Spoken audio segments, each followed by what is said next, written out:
नमस्कार मेरे प्यारे भाइयों, मैं हूं अनुज और आप सुन रहे हैं हॉरर कहानी, वो भी मेरी जुबानी। दोस्तों, आज का हॉरर पॉडकास्ट ट्रक ड्राइवर की है जिनका नाम अशोक है। तो चलिए अब यह कहानी अशोक जी के नजरिया से सुनते हैं। लेकिन उससे पहले आप लोगों से एक शिकायत है। आप लोग कहानी को पूरा सुनते हैं लेकिन लाइक नहीं करते हैं। इस बार मैंने आप लोगों से बहुत उम्मीद लगाई है कि आप लोग इस बार वीडियो को लाइक भी करेंगे और चैनल को सब्सक्राइब करके अपना सपोर्ट जरूर दिखाएंगे। और अगर आप लोग चाहते हैं कि आपका नाम वीडियो में लिया जाए तो कमेंट में अपना नाम और अपने शहर का नाम जरूर लिखें। तो अब ज्यादा समय नहीं लेते हैं, चलिए कहानी की शुरुआत करते हैं। दोस्तों, मेरा नाम अशोक है। मैं उत्तर प्रदेश के एक छोटे से शहर कानपुर का रहने वाला हूं। मैं पेशे से एक ट्रक ड्राइवर हूं और पिछले 10 सालों से मेरी दुनिया मेरे इस ट्रक के केबिन में ही सिमटी हुई है। लेकिन आज मैं आपको जो कहानी सुनाने जा रहा हूं वो सिर्फ एक सुनी सुनाई बात नहीं है। ये मेरी जिंदगी का वो कड़वा सच है जिसे मैंने खुद भोगा है। एक ऐसा भयानक और दिल दहला देने वाला अनुभव जिसने मुझे सिखा दिया कि जब तक आप किसी चीज को खुद महसूस न कर लें तब तक उसकी भयावहता का अंदाजा नहीं लगा सकते। ये कहानी मेरे उस सफर की है जिसने मुझे मौत के मुंह में लाकर खड़ा कर दिया था। और अगर उस रात मेरी किस्मत और थोड़ी समझदारी ने साथ न दिया होता तो आज यह कहानी सुनाने के लिए मैं जिंदा ना होता। मेरी जिंदगी की कहानी भी किसी फिल्मी कहानी से कम नहीं है। कानपुर में पड़ोस में रहने वाली मीरा से मुझे कब प्यार हो गया पता ही नहीं चला। हम दोनों जानते थे कि हमारी मंजिल आसान नहीं होगी। हमारे परिवार अलग अलग जातियों के थे और उनके लिए यह रिश्ता समाज के खिलाफ एक बगावत जैसा था। हमने अपने घर वालों को मनाने की हर मुमकिन कोशिश की, हर तरह से समझाया, लेकिन उनकी नाराजगी और समाज का डर हमारे प्यार पर भारी पड़ रहा था। जब सारे रास्ते बंद नजर आने लगे तो हमने एक मुश्किल फैसला लिया। हमने पास के एक मंदिर में जाकर भगवान को साक्षी मानकर शादी कर ली और अपनी एक नई दुनिया बसाने के लिए कानपुर छोड़ दिया। मेरे एक पुराने दोस्त ने, जो खुद ट्रांसपोर्ट के काम में था, मेरी बहुत मदद की। उसी की मदद से मैंने ट्रक चलाना सीखा। शुरुआत में मैं उसके साथ क्लीनर बनकर सफर पर जाता था। धीरे धीरे मैंने स्टीयरिंग पर हाथ जमाया और फिर अपनी मेहनत और लगन से मैं खुद एक ड्राइवर बन गया। मैंने और मीरा ने मिलकर हिमाचल प्रदेश के सोलन में एक छोटा सा कमरा किराए पर ले लिया। पहाड़ों की खूबसूरत वादियों में हमने अपनी छोटी सी गृहस्थी शुरू की। मैं ट्रक चलाता और मीरा घर संभालती। हमारी जिंदगी में भले ही ज्यादा पैसा नहीं था, लेकिन सुकून और एक दूसरे का साथ था। हमें बस एक ही बात का मलाल था कि हमारे घर वाले हमसे खुश नहीं थे। समय के साथ मीरा के घर वालों ने उसे तो अपना लिया था, लेकिन मुझे वे कभी भी अपने दामाद के रूप में स्वीकार नहीं कर पाए। मीरा कभी कभी अपने मायके कानपुर चली जाती थी और मैं अपने लंबे सफरों पर निकल जाता था। यह उस समय की बात है जब मीरा अपने मायके गई हुई थी।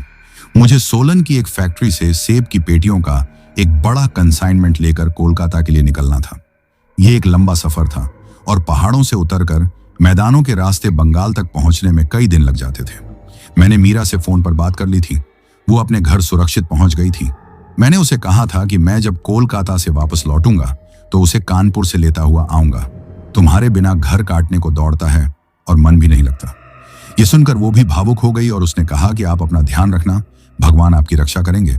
उसने मुझे याद दिलाया, अशोक, मैंने आपके ट्रक के डैशबोर्ड पर जो हनुमान जी की छोटी सी मूर्ति रखी है उसे रोज साफ करके एक अगरबत्ती जरूर लगा दिया करना। बाबा हमेशा आपके साथ रहेंगे और हर बुरी नजर से आपको बचाएंगे। उसकी यह बात सुनकर मुझे हमेशा हिम्मत मिलती थी। शाम के करीब 4 बजे मैंने अपना ट्रक फैक्ट्री से लोड करवाया। चारों तरफ सेब की मीठी खुशबू फैली हुई थी। मैंने अपने दोस्त को अलविदा कहा और कोलकाता के लंबे सफर पर निकल पड़ा। हिमाचल के घुमावदार पहाड़ी रास्ते शुरू हो चुके थे। एक तरफ ऊंची चट्टानें और दूसरी तरफ हजारों फीट गहरी खाई। इन रास्तों पर ट्रक चलाना किसी तपस्या से कम नहीं होता। जरा सी चूक का मतलब सीधी मौत। सूरज धीरे धीरे पहाड़ों के पीछे छिप रहा था और शाम की सुनहरी रोशनी अब अंधेरे में बदलने लगी थी। मैं अपनी ही धुन में पुराने हिंदी गानों को सुनते हुए आगे बढ़ रहा था। पहाड़ों की रातें वैसे भी जल्दी आ जाती हैं। लगभग 7 बजते बजते चारों तरफ घना अंधेरा छा चुका था। सड़कों पर ट्रैफिक भी कम हो गया था। सिर्फ मेरे जैसे कुछ ट्रक ड्राइवर ही थे जो अपनी मंजिल की ओर बढ़ रहे थे। मैंने चंडीगढ़ पार किया और फिर हरियाणा के रास्ते उत्तर प्रदेश में प्रवेश करने की योजना बनाई।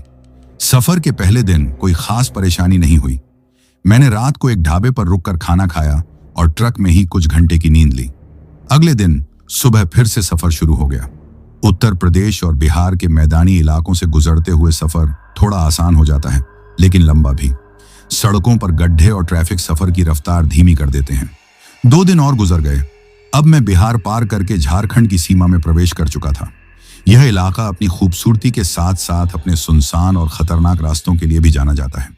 घने जंगल और पहाड़ियों से घिरा हुआ यह रास्ता रात के समय और भी भयानक लगने लगता है। दिन में जो जंगल खूबसूरत लगते हैं, रात में वही किसी दैत्य की तरह नजर आते हैं। समय रात के 10 बजे के पार हो चुका था। मैं छोटा नागपुर पठार के जंगली इलाके से गुजर रहा था। सड़क के दोनों तरफ सिर्फ घने पेड़ थे और दूर दूर तक किसी गांव या बस्ती का कोई नामो निशान नहीं था। मेरे ट्रक की हेडलाइट्स की रोशनी जहां तक जाती थी, बस वहीं तक रास्ता दिखाई देता था। उसके आगे सिर्फ काला अंधेरा था। मैं पूरी तरह से सतर्क होकर गाड़ी चला रहा था। ऐसे रास्तों पर जंगली जानवरों का खतरा हमेशा बना रहता है। कभी कभी कोई हाथी या हिरण अचानक सड़क पर आ जाता है। मैं अभी इन्हीं ख्यालों में खोया हुआ था कि अचानक मुझे ट्रक की हेडलाइट्स में आगे कुछ नजर आया। सड़क के बीचों बीच कोई खड़ा था। मैंने तुरंत ब्रेक लगाए और ट्रक को उस आकृति से कुछ दूरी पर ही रोक लिया। मेरा दिल जोर जोर से धड़कने लगा। मैंने ध्यान से देखा। वह एक औरत थी। उसने गहरे लाल रंग की साड़ी पहनी हुई थी और उसका सिर पल्लू से ढका हुआ था। वह सड़क के बीच में खड़ी थी और अजीब तरह से हिल रही थी, जैसे कांप रही हो। यह देखकर मैं हैरान रह गया। इतनी सुनसान और खतरनाक जगह पर इस वक्त एक अकेली औरत क्या कर रही है? क्या उसे किसी मदद की जरूरत है या यह कोई जाल है? ड्राइवरों के बीच ऐसी जगहों पर लूटपाट की कहानियां आम थीं, जहां औरत का इस्तेमाल करके गाड़ियां रुकवाई जाती थीं और फिर पूरा गिरोह मिलकर ड्राइवर को लूट लेता था। मैं कुछ देर तक ट्रक के अंदर ही बैठा रहा और सोचने लगा कि क्या करूं। मैंने हॉर्न बजाया ताकि वह रास्ते से हट जाए, लेकिन वह अपनी जगह से 1 इंच भी नहीं हिली। अब मुझे थोड़ा अजीब लगने लगा। मैं अपनी सीट पर बैठे बैठे ही उसे समझने की कोशिश कर रहा था। उसका चेहरा दिखाई नहीं दे रहा था क्योंकि वह पल्लू में छिपा हुआ था। मैं कुछ देर और इंतजार करता रहा, लेकिन जब वह नहीं हटी तो मैंने हिम्मत करके ट्रक का दरवाजा खोला और नीचे उतरा। मैंने अपनी जेब में एक छोटा सा टॉर्च रखा हुआ था। उसे निकालकर ऑन किया और उस औरत की तरफ रोशनी डाली। वह अभी भी कांप रही थी। मैंने थोड़ी दूरी बनाकर ही उससे पूछा, कौन हो तुम और इतनी रात को यहां बीच सड़क पर क्यों खड़ी हो? हटो रास्ते से। मेरी आवाज सुनकर उसने धीरे से अपना सिर उठाया। टॉर्च की रोशनी में मैंने उसका चेहरा देखा और मेरे रोंगटे खड़े हो गए। उसका चेहरा पूरी तरह से सफेद पड़ चुका था, जैसे शरीर में खून की एक बूंद भी ना हो। उसकी आंखें बड़ी बड़ी और खाली थीं, उनमें कोई भाव नहीं था। वह बस मुझे घूर रही थी। उसके होंठ सूखे और फटे हुए थे। मैं एक पल के लिए डर गया, लेकिन फिर मैंने खुद को संभाला। मुझे लगा शायद वह बीमार है या किसी सदमे में है। मैंने थोड़ा नरम होकर पूछा, क्या हुआ है तुम्हारे साथ? कोई मदद चाहिए? क्या तुम्हारा एक्सीडेंट हुआ है? मेरी बात सुनकर उसके होंठ हिले। एक बहुत ही धीमी सरसराती हुई आवाज मेरे कानों में पड़ी, जैसे कोई सूखे पत्तों पर चल रहा हो। उसने कहा, मुझे आगे तक छोड़ दो, मेरा गांव आगे है। उसकी आवाज में एक अजीब सी वीरानगी थी, जिसे सुनकर कोई भी डर जाए। मैंने पूछा, तुम्हारा गांव कहाँ है? इस रास्ते पर तो दूर दूर तक कोई आबादी नहीं है। उसने अपनी उंगली से आगे अंधेरे की तरफ इशारा किया और बोली, बस थोड़ा ही आगे है, तुम मुझे अपनी गाड़ी में बिठा लो। मैं दुविधा में पड़ गया। एक तरफ इंसानियत थी जो कह रही थी कि इस अकेली औरत की मदद करनी चाहिए। दूसरी तरफ मेरे मन का डर था जो कह रहा था कि यह सब कुछ ठीक नहीं है। इस सुनसान जंगल में कुछ भी हो सकता है। तभी मुझे मीरा की बात याद आई। उसने कहा था कि बाबा हमेशा तुम्हारी रक्षा करेंगे। मैंने मन ही मन हनुमान जी का नाम लिया और फैसला किया कि मैं उसकी मदद करूंगा।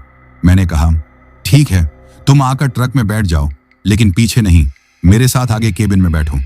वह धीरे धीरे मेरी तरफ बढ़ने लगी। उसकी चाल भी बहुत अजीब थी। ऐसा लग रहा था जैसे उसके पैरों में जान ही ना हो, वह बस अपने शरीर को घसीट रही हो। जब वह ट्रक के पास आई तो मैंने उसकी मदद करने के लिए अपना हाथ बढ़ाया, लेकिन जैसे ही मेरा हाथ उसकी साड़ी से हल्का सा छुआ, मुझे एक तेज बिजली का झटका सा लगा। एक बर्फीली ठंडक मेरी नसों में दौड़ गई। मैंने झटके से अपना हाथ पीछे खींच लिया। वह बिना कुछ कहे ट्रक के दरवाजे को पकड़कर ऊपर चढ़ने की कोशिश करने लगी। मैंने देखा कि उसके हाथ बहुत लंबे और पतले थे और नाखून सामान्य से कुछ ज्यादा ही बड़े और मैले थे। अब मेरा शक और भी गहरा होने लगा था। मुझे लगने लगा था कि मैंने उसे लिफ्ट देने का फैसला करके बहुत बड़ी गलती कर दी है। वह किसी तरह केबिन में मेरे बगल वाली सीट पर बैठ गई। उसने अपना पल्लू अभी भी सिर पर रखा हुआ था। मैंने जल्दी से अपना दरवाजा बंद किया और वापस अपनी सीट पर आकर बैठ गया। मेरे हाथ अभी भी कांप रहे थे। केबिन के अंदर एक अजीब सी सड़ी हुई नम गंध फैल गई थी, जैसे कोई गीली मिट्टी और बांसी फूलों की मिलीजुली महक हो। मैंने ट्रक स्टार्ट किया और धीरे धीरे आगे बढ़ाने लगा। मैंने उससे बात करने की कोशिश की ताकि माहौल थोड़ा सामान्य हो सके। मैंने पूछा, तो तुम यहां कैसे पहुंची? क्या कोई बस खराब हो गई थी? उसने कोई जवाब नहीं दिया, बस खाली नजरों से सामने सड़क को देखती रही। मैंने फिर पूछा, तुम्हारे घर में कौन कौन है? इस बार उसने धीरे से अपना सिर मेरी तरफ घुमाया। उसकी बड़ी बड़ी खाली आंखें मुझे घूर रही थीं। फिर वह धीरे से मुस्कुराई। उसकी मुस्कान देखकर मेरे दिल की धड़कन रुक सी गई। वह मुस्कान नहीं थी, वह एक विभत्स खिंचाव था। उसके होंठ खींचे और उसके पीले नुकीले दांत दिखाई दिए। मैं बुरी तरह डर गया। मैंने अपनी नजरें वापस सड़क पर गड़ा दी और ट्रक की रफ्तार तेज कर दी। मैं बस चाहता था कि जल्दी से जल्दी उसका तथाकथित गांव आए और मैं उसे उतारकर अपनी जान छुड़ाऊं। केबिन में मौत जैसी खामोशी छाई हुई थी। सिर्फ ट्रक के इंजन की आवाज आ रही थी। वह अजीब सी गंध अब और भी तेज हो गई थी। मुझे ऐसा महसूस हो रहा था जैसे मेरा दम घुट रहा है। मैंने अपनी नजर डैशबोर्ड पर रखी हनुमान जी की मूर्ति पर डाली। मूर्ति को देखते ही मेरे अंदर थोड़ी हिम्मत आई। मैंने मन ही मन हनुमान चालीसा का पाठ करना शुरू कर दिया। लगभग 5-7 किलोमीटर आगे जाने के बाद मैंने हिम्मत करके उससे पूछा, तुम्हारा गांव कितनी दूर और है? उसने फिर उसी सरसराती हुई आवाज में कहा, बस यहीं रोक दो। मैंने चारों तरफ देखा। वहां तो पहले से भी ज्यादा घना जंगल था। दूर दूर तक रोशनी का कोई नामो निशान नहीं था। मैंने हैरानी से कहा, यहां तो कुछ भी नहीं है, सिर्फ जंगल है। वह मेरी तरफ देखकर फिर से उसी डरावने तरीके से मुस्कुराई और बोली, मेरा घर यहीं है। यह कहते हुए उसने ट्रक का दरवाजा खोला। मैं कुछ समझ पाता उससे पहले ही उसने एक और बात कही जो मेरे खून को जमाने के लिए काफी थी। उसने कहा, तुम भी चलो मेरे साथ। मेरे घर पर मेरा बहुत बड़ा परिवार है।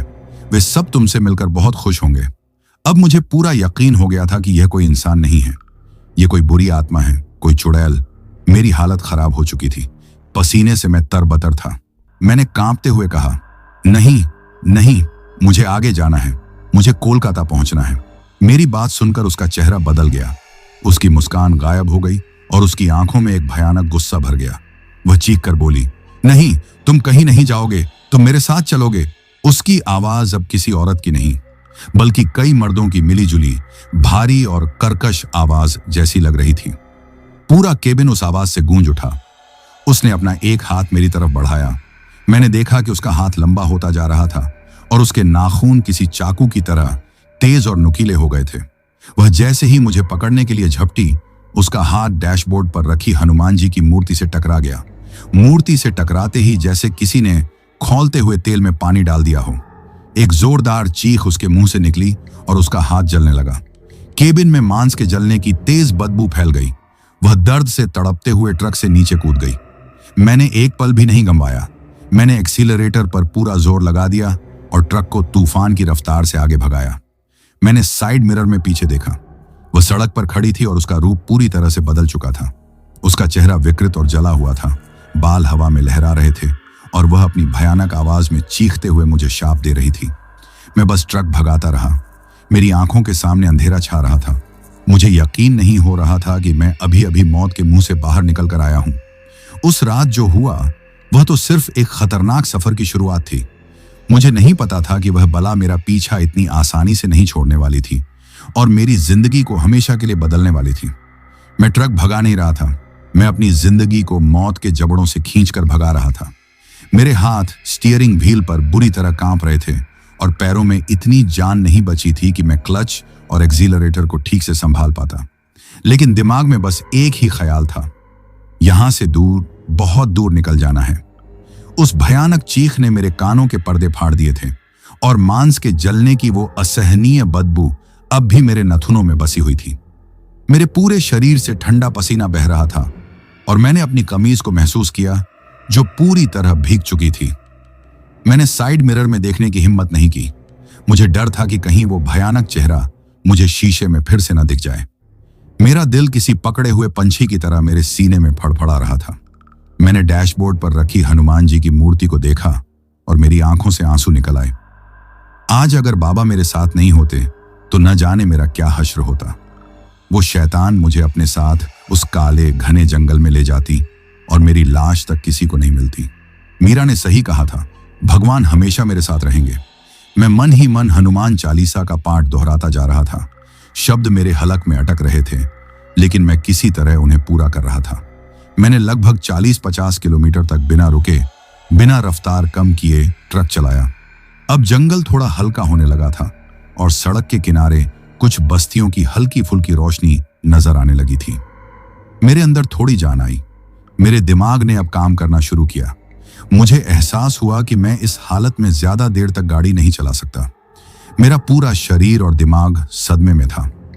एक छोटी सी चूक और मैं अपने ट्रक समेत किसी खाई में जा गिरूंगा। मुझे कहीं रुकने की जरूरत थी, किसी ऐसी जगह जहां और भी लोग हों, जहां रोशनी हो, जहां मैं खुद को सुरक्षित महसूस कर सकूं। कुछ किलोमीटर आगे जाने पर मुझे दूर एक बड़ा सा बोर्ड टिमटिमाती हुई लाइटों में एक ढाबा नजर आया। वो ढाबा उस वक्त मुझे किसी वरदान जैसा लगा। मैंने ट्रक की रफ्तार धीमी की और ढाबे की पार्किंग में ले जाकर खड़ा कर दिया। वहां पहले से ही कई ट्रक खड़े थे और कुछ ड्राइवर बाहर खाट पर बैठे बातें कर रहे थे। लोगों को देखकर, उस चहल पहल को महसूस करके मेरे अंदर की दहशत कुछ कम हुई। मैं ट्रक का इंजन बंद करके कुछ देर तक अपनी सीट पर ही बैठा रहा। मेरा शरीर अभी भी कांप रहा था।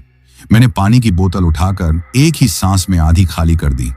फिर मैंने हिम्मत जुटाई और दरवाजा खोलकर नीचे उतरा। मेरे पैर जमीन पर पड़ते ही लड़खड़ा गए। मैंने ट्रक का सहारा लेकर खुद को संभाला।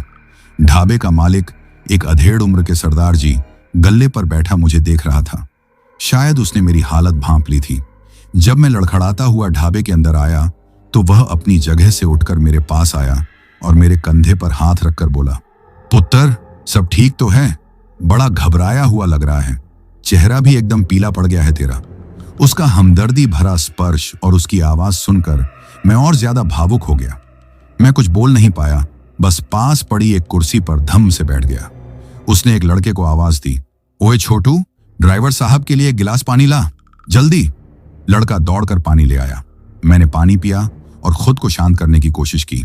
सरदार जी, जिनका नाम शायद बलवंत सिंह था, मेरे पास ही एक कुर्सी पर बैठ गए और बोले, क्या बात है नौजवान, किसी से लड़ाई झगड़ा हो गया क्या, या रास्ते में कोई हादसा देख लिया? मैंने ना में सिर हिलाया। मैं उसे क्या बताता? अगर मैं कहता कि मैंने एक चुड़ैल देखी है तो शायद वो मुझ पर हंसता और मुझे पागल समझता। मैं खामोश रहा। मेरी खामोशी देखकर वो मुस्कुराया और फिर एक ऐसी बात कही जिसने मुझे चौंका दिया। वो बोला, डर मत पुत्र, बता दे, कहीं रास्ते में उस रांची वाली से तो मुलाकात नहीं हो गई? रांची वाली, ये नाम सुनते ही मेरे शरीर में एक सिहरन सी दौड़ गई। मैंने हैरानी से उसकी तरफ देखा। मेरी आंखों में छिपा हुआ डर शायद उसे दिख गया था। मेरी हालत देखकर उसका मजाकिया लहजा अब गंभीर हो गया था।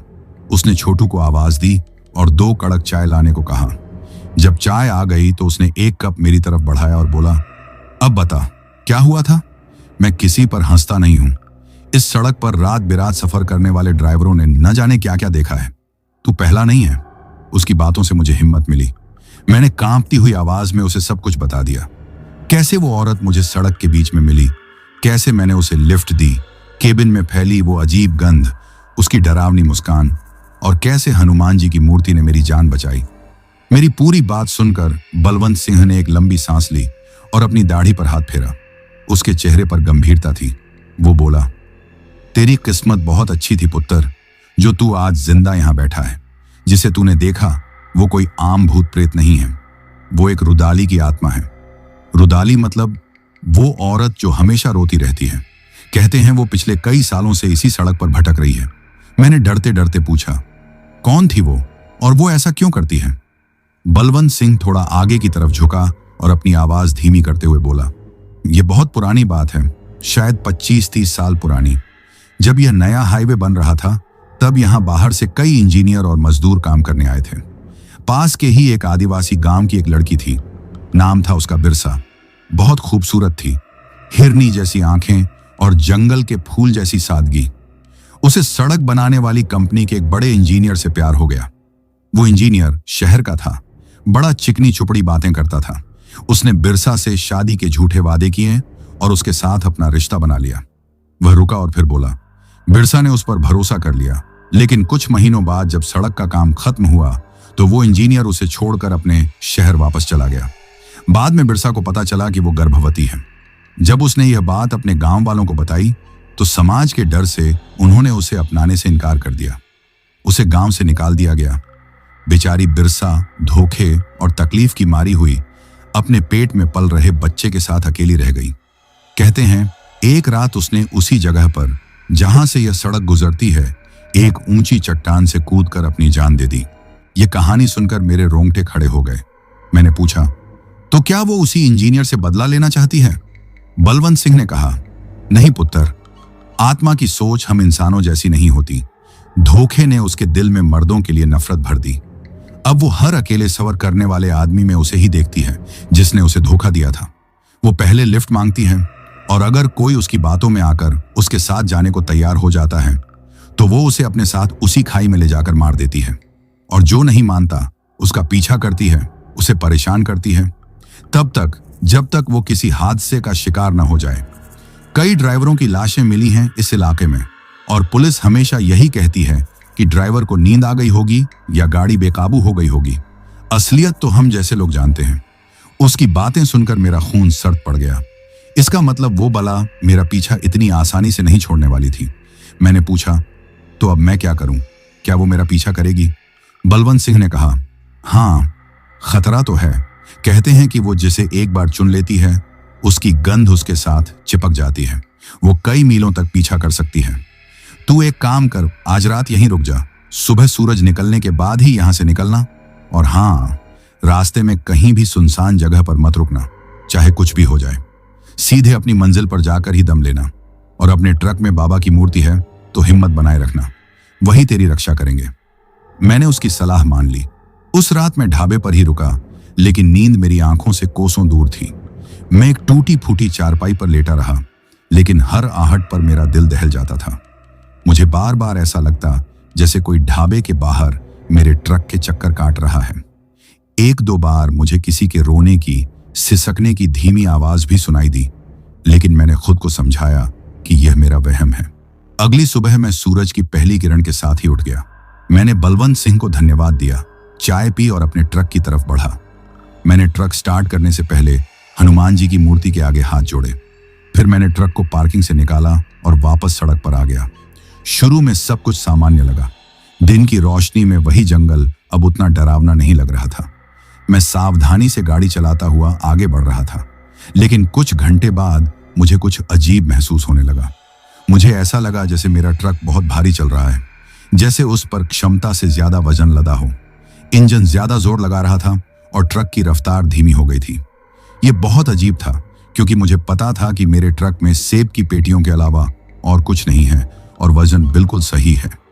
ऐसा तब होता है जब टायर में हवा कम हो, लेकिन मैंने ढाबे से निकलते समय टायर भी चेक किए थे। मुझे बलवंत सिंह की बात याद आ गई। उसकी गंध उसके साथ चिपक जाती है। मेरा दिल फिर से डर से भर गया। क्या वो वाकई मेरे ट्रक पर सवार हो गई है? क्या वो मेरे साथ ही सफर कर रही है? मैंने हिम्मत करके साइड मिरर में और फिर पीछे देखने वाले शीशे में झांका, लेकिन मुझे कुछ दिखाई नहीं दिया। पर वो भारीपन का एहसास लगातार बना हुआ था। अब मेरा सफर और भी मुश्किल हो गया। हर पल मेरे दिमाग में यही डर था कि वो मेरे साथ है, यहीं कहीं मेरे आसपास। मैं बार बार हनुमान चालीसा पढ़ रहा था। गाने बंद कर दिए थे। मैंने दिन के उजाले में भी कहीं रुकने की हिम्मत नहीं की। खाना पानी के लिए भी किसी भीड़ भाड़ वाले पेट्रोल पंप पर ही रुकता और जल्दी से निकल जाता। पूरा दिन और अगली रात इसी खौफ और दहशत में गुजरी।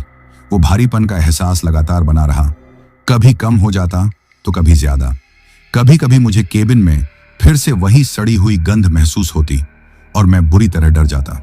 आखिरकार लगभग 2 दिनों के इस मानसिक और शारीरिक रूप से थका देने वाले सफर के बाद मैंने कोलकाता शहर की सीमा में प्रवेश किया।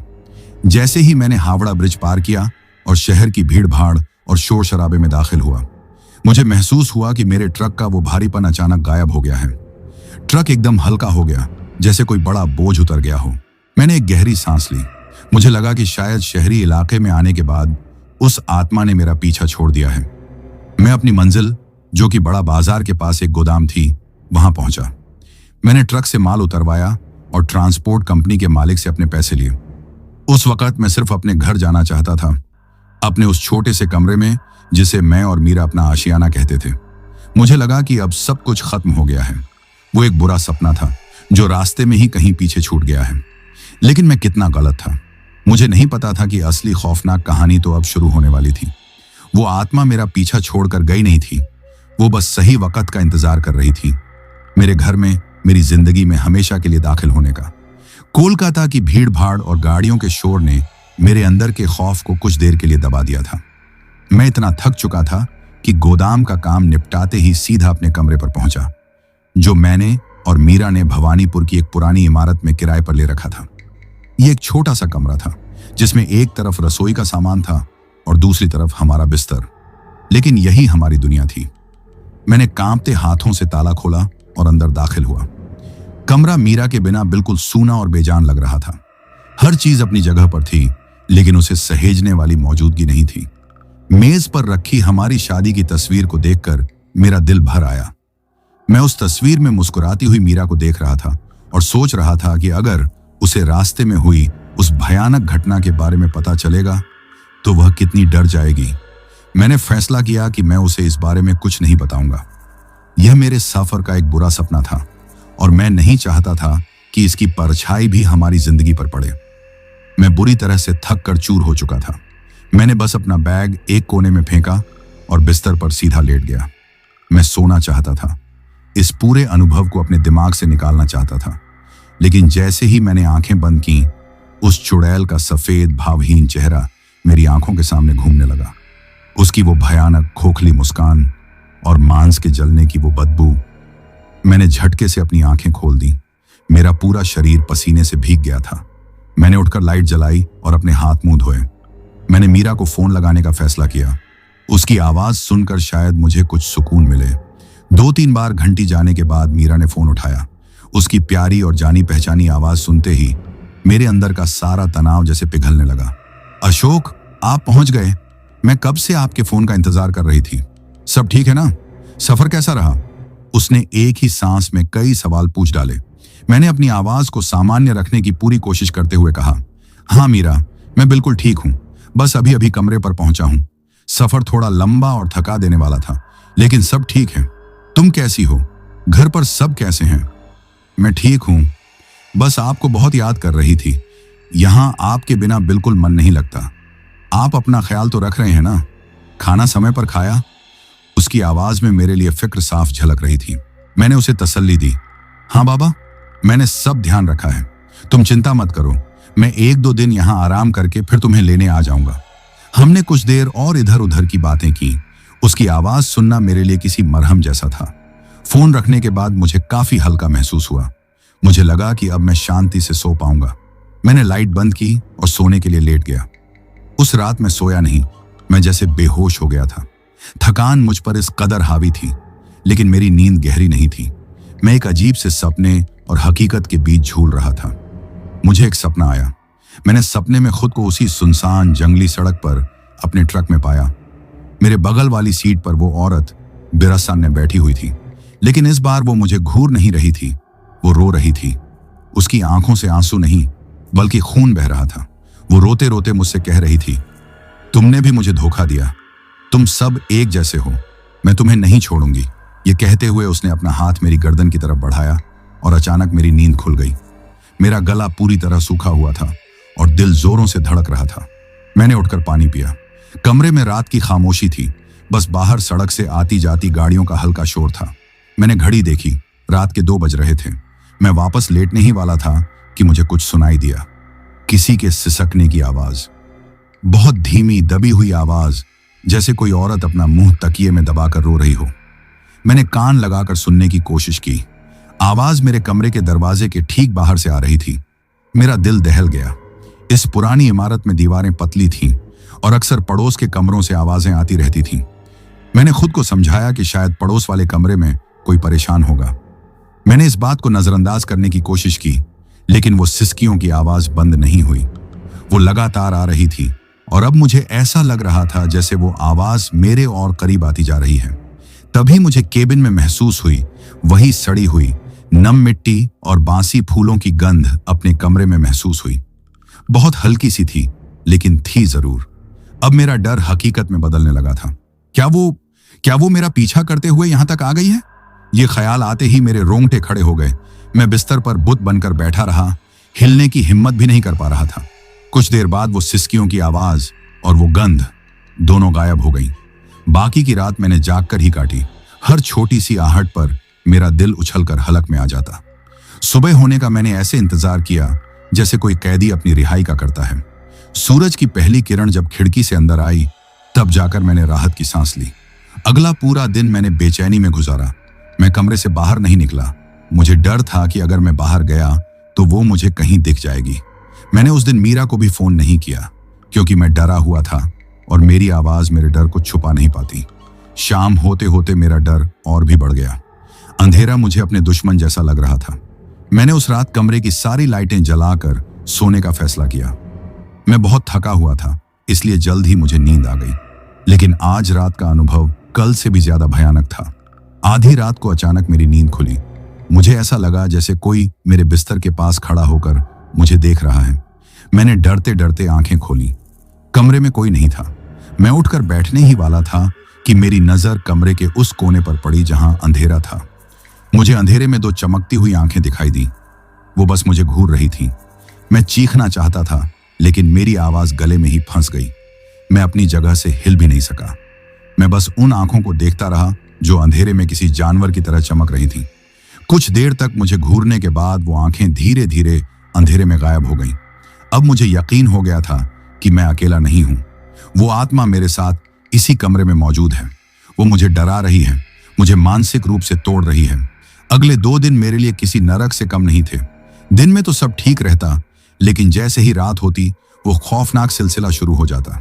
कभी किसी के रोने की आवाज, कभी पायल की छनक, कभी दरवाजे पर हल्की सी खरोंच की आवाज। मैं ठीक से सो नहीं पा रहा था, खा नहीं पा रहा था। मेरी हालत बिगड़ने लगी थी। तीसरे दिन की रात थी। मैं पूरी तरह टूट चुका था। मैं सोच रहा था कि कल सुबह पहली बस पकड़कर यहां से भाग जाऊंगा। मैं कहीं भी चला जाऊंगा, लेकिन यहां नहीं रहूंगा। मैं यही सब सोच रहा था कि अचानक दरवाजे पर दस्तक हुई। इस वक्त कौन हो सकता है? रात के 11 बज रहे थे। मेरा दिल जोरों से धड़कने लगा। मैंने कोई जवाब नहीं दिया। शायद वो आत्मा मुझे दरवाजा खोलने के लिए उकसा रही थी। दस्तक फिर से हुई, इस बार थोड़ी जोर से। साथ में एक जानी पहचानी आवाज आई, अशोक, दरवाजा खोलो, मैं हूं, मीरा। मीरा इस वक्त यहां? ये कैसे हो सकता है? उसे तो कानपुर में होना चाहिए। मैंने सोचा ये जरूर उस चुड़ैल की कोई चाल है। वह मीरा की आवाज निकालकर मुझे धोखा देना चाहती है। मैं अपनी जगह से नहीं हिला। अशोक, प्लीज दरवाजा खोलो ना। देखो मैं कितनी दूर से आई हूं तुमसे मिलने। तुम दरवाजा क्यों नहीं खोल रहे? आवाज बिल्कुल मीरा की थी। वही लहजा, वही फक्र। मैं दुविधा में पड़ गया। क्या यह सच में मीरा हो सकती है? क्या पता उसने मुझे सरप्राइज देने का सोचा हो। अगर यह सच में मीरा हुई और मैंने दरवाजा नहीं खोला तो उसे कितना बुरा लगेगा। मैंने हिम्मत जुटाई। मैंने सोचा अगर यह वो चुड़ैल हुई तो मैं दरवाजा खोलते ही हनुमान चालीसा पढ़ने लगूंगा। मैंने कांपते कदमों से दरवाजे की तरफ बढ़ा और धीरे से दरवाजा खोला। सामने सच में मीरा खड़ी थी। वही चेहरा, वही मुस्कान। मुझे देखकर उसकी आंखें चमक उठी। उसने अपना छोटा सा बैग नीचे रखा और दौड़कर मेरे गले लग गई। मैंने कहा था ना मैं आऊंगी। तुम मुझे लेने नहीं आए तो मैं ही चली आई। तुम तो मुझे बिल्कुल ही भूल गए थे, उसने शिकायत भरे लहजे में कहा। मैं उसे अपनी बाहों में महसूस करके एक पल के लिए सब कुछ भूल गया। मेरा सारा डर, सारी दहशत गायब हो गई। मुझे लगा जैसे रेगिस्तान में किसी प्यासे को पानी मिल गया हो। मैंने उसे कसकर गले लगा लिया और बोला, पागल हो तुम? ऐसे अचानक? बता तो देती। बता देती तो सरप्राइज कैसे रहता? उसने मुस्कुराते हुए कहा। जैसे ही मैंने उसे गले लगाया, मुझे फिर से वही हल्की सी नम सड़ी हुई गंध महसूस हुई जो उसकी चमेली के तेल की खुशबू में दबी हुई थी। मेरा दिमाग फिर से सतर्क हो गया, लेकिन मैंने इस ख्याल को झटक दिया। शायद सफर की वजह से ऐसा लग रहा होगा। मैंने उसे अंदर आने को कहा। वह अंदर आई और बिस्तर पर बैठ गई। वो बोली, बहुत थक गई हूं, ट्रेन बहुत लेट थी। मैंने उसकी तरफ देखा। वो थकी हुई लग रही थी, लेकिन उसकी आंखों में एक अजीब सी चमक थी जो मैंने पहले कभी नहीं देखी थी। एक अपरिचित सी चमक। लेकिन उस वक्त मैं अपनी खुशी में इतना डूबा हुआ था कि मैंने इन छोटी छोटी बातों पर ध्यान नहीं दिया। मुझे लगा कि मेरी मीरा मेरे पास आ गई है, अब मुझे डरने की कोई जरूरत नहीं, अब सब ठीक हो जाएगा। लेकिन मैं नहीं जानता था कि सब कुछ ठीक नहीं, बल्कि अब सब कुछ खत्म होने की कगार पर था। वो दस्तक उस रात मेरे दरवाजे पर नहीं, मेरी जिंदगी के ताबूत पर हुई थी, और मैंने खुद अपने हाथों से उस ताबूत का दरवाजा खोल दिया था। मीरा को अपनी बाहों में महसूस करके एक पल के लिए मैं दुनिया का हर गम, हर खौफ भूल गया था। मेरा अकेलापन और डर जैसे कमरे के अंधेरे कोने में कहीं दुबक गए थे। मैंने उसे बिस्तर पर बिठाया और पानी दिया। मैंने पूछा, तुमने घर पर बताया कि तुम यहां आ रही हो? वो लोग चिंता कर रहे होंगे? हाँ, मैंने बता दिया था, उसने सपाट आवाज में जवाब दिया और अपनी आंखें कमरे में चारों ओर घुमाने लगी, जैसे कोई पहली बार उस जगह को देख रहा हो। यह थोड़ा अजीब था क्योंकि यह हमारा ही कमरा था जिसे हमने मिलकर सजाया था। तुम बहुत थक गई होगी, आराम कर लो, मैंने कहा। मेरी बात सुनकर वो मेरी तरफ घूमी। उसकी आंखों में थकान नहीं, बल्कि एक अजीब सी भूख थी। वो मेरे पास आई और मेरा हाथ पकड़कर बोली, इतने दिनों बाद मिली हूं और तुम मुझे सोने के लिए कह रहे हो? मैं तुम्हें कितना याद करती थी, तुम्हें इसका अंदाजा भी है? उसका इस तरह आगे बढ़ना मेरे लिए नया था। मीरा हमेशा से थोड़ी शर्मीली और संकोची रही है। शादी के इतने साल बाद भी उसके व्यवहार में एक शालीनता थी, लेकिन आज उसका अंदाज कुछ ज्यादा ही बेबाक था। मैंने सोचा, शायद इतने दिन अकेले रहकर वो भी बदल गई है। मैंने उसकी बातों को प्यार का एक इजहार समझा और मुस्कुरा दिया। लेकिन उस रात जो हुआ वो प्यार नहीं था, वो एक अजीब सी न बुझने वाली वासना थी। उसने मुझे पागलों की तरह चूमना शुरू कर दिया। उसके स्पर्श में वो गर्मजोशी और अपनेपन का एहसास नहीं था जो हमेशा होता था। उसका शरीर बर्फ की तरह ठंडा था, और जैसे ही वो मेरे करीब आती, मुझे फिर से वही नम मिट्टी और सड़े हुए फूलों की गंध आने लगती। मुझे ऐसा लग रहा था जैसे मैं किसी इंसान को नहीं, बल्कि किसी लाश को गले लगा रहा हूं। उसने मेरे साथ जो कुछ भी किया, उसमें प्रेम की कोमलता नहीं, बल्कि एक अधिकार जमाने वाली हिंसक भूख थी। जब भी मैं थककर अलग होने की कोशिश करता, वो गुस्से से मुझे घूरने लगती और अपनी पकड़ और मजबूत कर लेती। उसकी आंखों में मुझे अपनी पत्नी का प्यार नहीं, बल्कि किसी शिकारी की हवस दिखाई दे रही थी। उस रात उसने मुझे एक पल के लिए भी सोने नहीं दिया। सुबह जब हुई तो मेरा शरीर बुरी तरह से दुख रहा था। ऐसा लग रहा था जैसे किसी ने मेरे शरीर से सारी ऊर्जा निचोड़ ली हो। मैं बुरी तरह थक चुका था, लेकिन वो मीरा एकदम ताजा और ऊर्जा से भरी हुई लग रही थी। अगले दिन सुबह जब मैं उठा तो वो नहाकर तैयार थी। मैंने हैरानी से देखा कि उसने मेरी अलमारी से एक पुरानी गहरे लाल रंग की साड़ी निकालकर पहनी हुई थी, वही लाल रंग जो उस रात उस चुड़ैल ने पहना हुआ था। मेरा दिल एक पल के लिए दहल गया, लेकिन फिर मैंने खुद को समझाया कि यह महज एक इत्तेफाक है। आज खाने में क्या बनाऊं? मैंने पूछा, यह सोचकर कि शायद उसके पसंदीदा आलू के परांठे बना दूं। उसने मेरी तरफ देखे बिना कहा, मुझे भूख नहीं है, और फिर कुछ देर बाद बोली, यहां पास में मछली कहां मिलती है? यह सुनकर मैं हैरान रह गया। मीरा और मछली? वो तो एक कट्टर शाकाहारी थी। उसे तो अंडे की गंध तक बर्दाश्त नहीं होती थी, और आज वो मछली की बात कर रही थी। मैंने हैरानी से पूछा, मछली? तुम मछली खाओगी? तुम्हें तो... उसने मेरी बात बीच में ही काट दी। हाँ, खाऊंगी, मेरा मन कर रहा है। लोग समय के साथ बदल जाते हैं अशोक। अब जाओ और मेरे लिए ताजा मछली लेकर आओ, उसने एक तरह से हुक्म देते हुए कहा। उसका यह व्यवहार मुझे चुभ गया। यह मेरी मीरा नहीं थी। मेरी मीरा मुझसे इस तरह कभी बात नहीं करती थी, लेकिन मैं उससे कोई बहस नहीं करना चाहता था। मैं चुपचाप बाजार गया और मछली ले आया। जब मैं वापस आया तो मैंने देखा कि वो रसोई में खड़ी थी। उसने मुझसे मछली ली और उसे बनाने लगी। जिस तरह वो कच्ची मछली को पकड़ रही थी, उसकी आंखों में एक अजीब सी चमक थी। उसने खाना बनाया। मैंने अपने लिए रोटी और सब्जी बनाई। जब हम खाने बैठे तो मैंने देखा कि वो मछली को किसी जानवर की तरह खा रही थी। वो उसे चबा नहीं रही थी, बल्कि नोच नोच कर खा रही थी। उसका पूरा चेहरा तरी और मसालों से सना हुआ था। यह दृश्य इतना विभत्स था कि मुझे उबकाई आ गई। मैंने अपनी थाली एक तरफ खिसका दी। क्या हुआ? खा क्यों नहीं रहे? उसने मुझे घूरते हुए पूछा। मन नहीं है, कहकर मैं उठ गया। उस दिन के बाद से चीजें और भी बदतर होने लगी। उसका अजीब व्यवहार बढ़ता ही जा रहा था। वो सारा दिन या तो चुपचाप बैठी रहती या फिर मुझ पर अपनी हवस निकालती। उसने घर की साफ सफाई, पूजा पाठ सब कुछ छोड़ दिया था।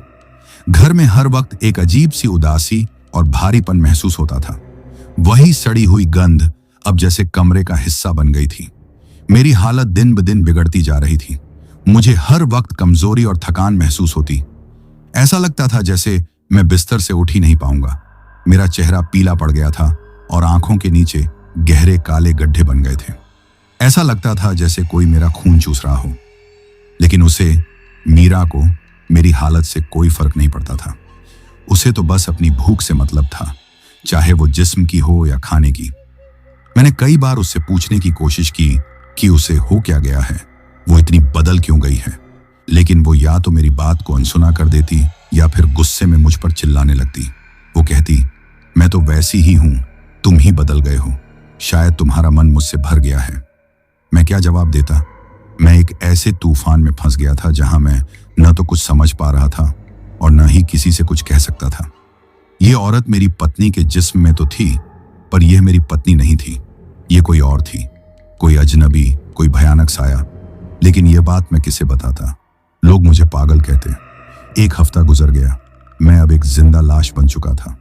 एक दिन दोपहर में मैं बिस्तर पर लेटा हुआ था और वो फर्श पर बैठी अपने नाखूनों को घूर रही थी।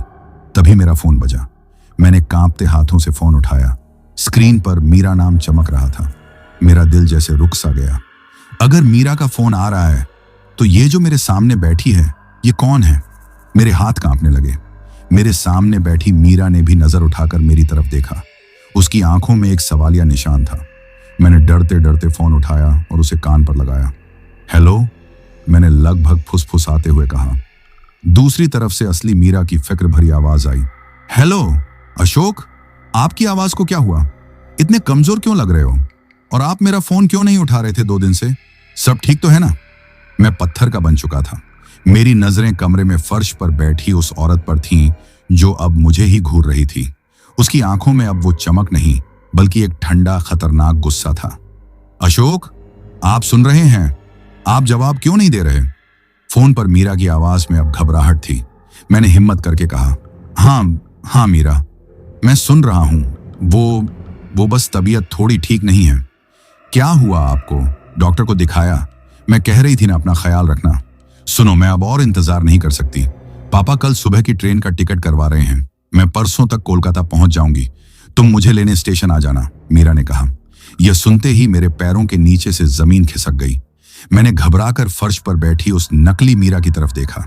जैसे ही उसने स्टेशन और आने की बात सुनी, उसका चेहरा गुस्से से विकृत हो गया। उसके होंठ खींच गए और वो धीरे धीरे अपने असली भयानक रूप में आने लगी। उसका चेहरा सफेद पड़ने लगा और उसकी आंखें लाल होने लगी। फोन पर मीरा बोली, अशोक, तुम चुप क्यों हो? हेलो। मैं कुछ बोल पाता उससे पहले ही मेरे सामने बैठी उस चुड़ैल ने एक दहाड़ लगाई। वो आवाज किसी इंसान की नहीं थी। वो एक जंगली जानवर की दहाड़ थी, जिसमें दर्द, गुस्सा और नफरत मिली हुई थी।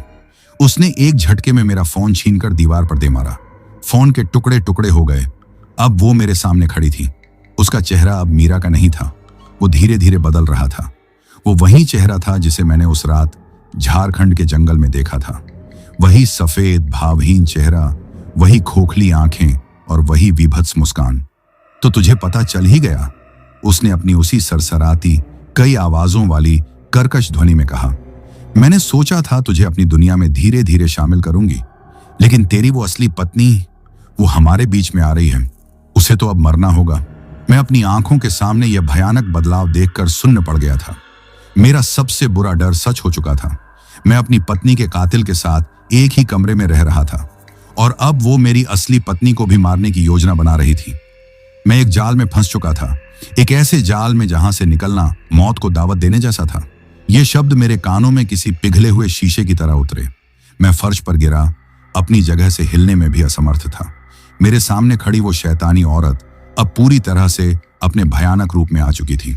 उसका चेहरा मीरा का नहीं, बल्कि बिरसा का था। वही लाश की तरह सफेद धंसी हुई आंखों वाला चेहरा। कमरे की हवा भारी और ठंडी हो गई थी। और उसमें वही असहनीय सड़ी हुई गंध भर गई थी। मैं थर थर कांप रहा था। मौत मुझे अपनी आंखों के सामने खड़ी नजर आ रही थी। वो धीरे धीरे मेरी तरफ बढ़ी।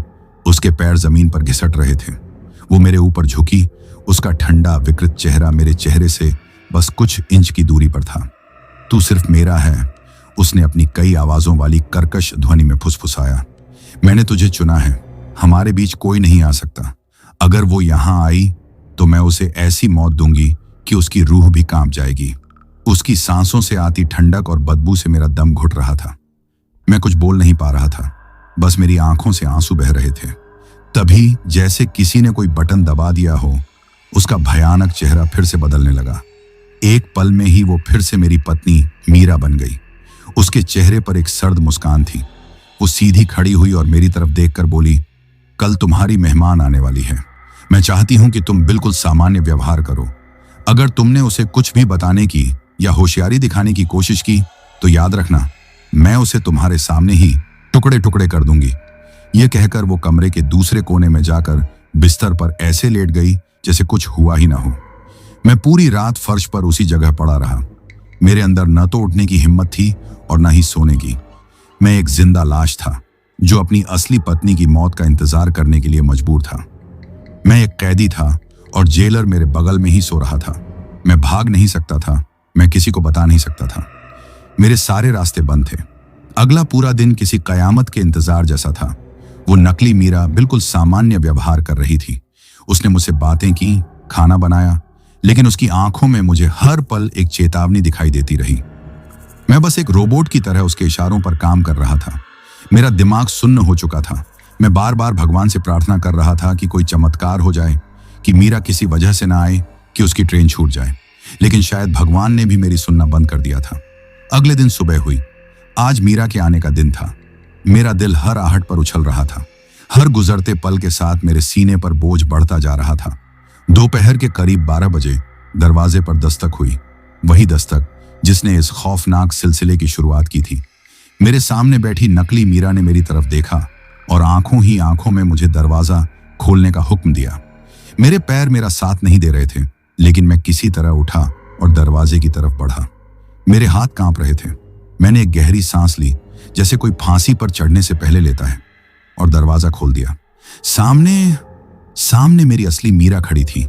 मेरी जिंदगी, मेरा प्यार।